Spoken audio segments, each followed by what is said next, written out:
Bonjour à tous, Laurent Nunez et Édouard Geffray étaient à Dijon hier. Les deux ministres étaient en déplacement pour soutenir la communauté éducative après l'incendie criminel qui a touché le collège Champollion dans le quartier des Grésilles. Un acte ignoble, dénonce le ministre de l'Intérieur. Selon Laurent Nunez, il y aurait un lien avec l'action de l'État contre un réseau de trafiquants démantelé dans le quartier en septembre dernier. Ce travail il porte ses fruits ici à Dijon, puisque sur ce quartier, le quartier dans lequel est implanté ce collège, qui est le quartier des Grésilles, que tout le monde connaît ici à Dijon, il n'y a quasiment plus de point de deal. Il y a une action résolue qui est menée tous les jours. Les policiers sont présents sur la voie publique et puis, par ailleurs, mènent des investigations judiciaires et qui portent leurs fruits.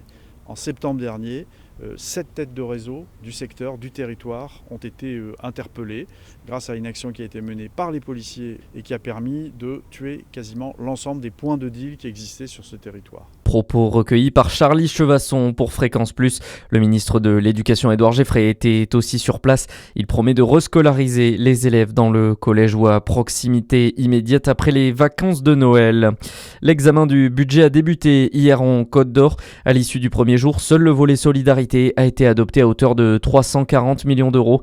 La séance est terminée par une fracture entre les élus, notamment l'opposition de gauche dont tous les amendements ont été rejetés. Les débats reprendront ce matin dès 9h. La maire d'Arbois candidate à sa réélection. Ce week-end, Valérie Depierre a mis fin à plusieurs jours de suspense. La maire sortante compte bel et bien garder son siège pour les 6 prochaines années à venir. En 2020, elle avait été élue avec 52% des voix, devenant ainsi la première femme à diriger la capitale des vins du Jura. Valérie Depierre qui entend travailler dans la continuité de son premier mandat. À la une ce mardi, plusieurs dizaines de sinistrés hébergés cette nuit dans un gymnase à Trévoux dans l'Ain. Leur immeuble a été en partie détruit par une violente explosion hier en fin de journée. Le bilan est lourd, 2 enfants de 3 et 5 ans sont décédés. 10 personnes blessées ont été hospitalisées en urgence relative. Une cellule psychologique a été ouverte, indique la préfecture, pour prendre en charge une trentaine de personnes, la plupart en état de choc. Une enquête est en cours. Je suis désolé si j'ai blessé des femmes victimes. Les premières excuses de Brigitte Macron aux médias bruts plus d'une semaine après la vidéo polémique avant un spectacle de l'humoriste Harry Habitant. La première dame avait qualifié de sale conne les militantes féministes. Des propos privés destinés à 4 personnes selon Brigitte Macron, qui ajoute que dans le privé, je peux me lâcher de manière absolument pas adéquate.